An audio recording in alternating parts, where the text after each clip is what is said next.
The United States has given its formal response to Russian demands in relation to Ukraine. Russia had published a list of its concerns, including a demand that Ukraine never be allowed to join the NATO military alliance. The US Secretary of State Antony Blinken said that he was offering a serious diplomatic path forward should Russia want to take it. But he warned that the US was acting with equal focus to bolster Ukraine's defences. Well, Moscow has deployed an estimated 100,000 soldiers near the border in both Belarus and Russia. President Putin has accused Western nations of aggressive expansion into Russia's sphere of influence, and he claims that one of his key concerns is the expansion of NATO. That's the military alliance of European states with the US and Canada. Many countries in Eastern Europe became members of NATO after the fall of the old Soviet Union. Our Eastern Europe correspondent, Sarah Rainsford, has sent this report from Kiev. Matches, needle, etc., medicals and bandage, medicine. Yuri is getting ready for a war he hopes he never sees. He's packed an emergency bag to grab and go if Russian bombs or troops reach Kiev. A basic survival kit for the worst possible scenario. What does it actually feel like to be doing this? It's unbelievable. So I understand that I'm living now in 21st century.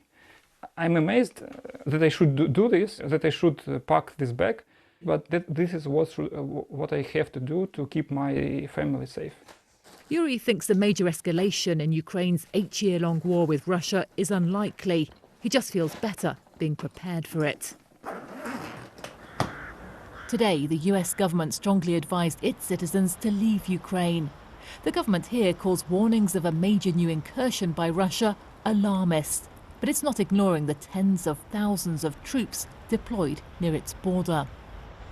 A few weeks ago, the authorities here actually released a map with all the bomb shelters. And just look at it, there's thousands of them, 5,000 in fact, all over the city.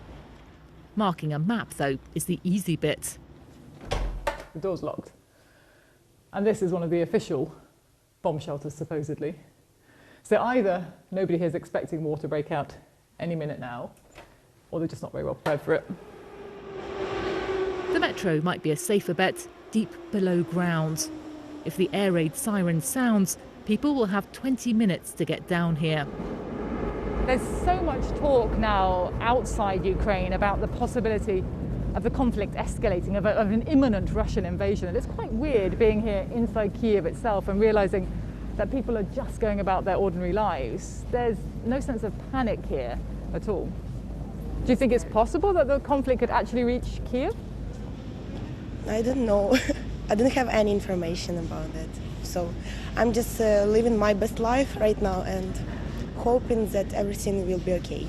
Did you make any kind of preparations or any emergency? No.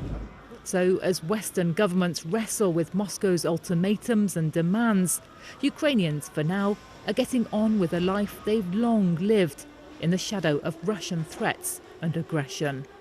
Sarah Rainsford, BBC News, Kiev. Let's go live to Washington, talk to our correspondent Barbara Plett-Usher. Barbara, when we look at the nature of these responses, where do you think it leaves us?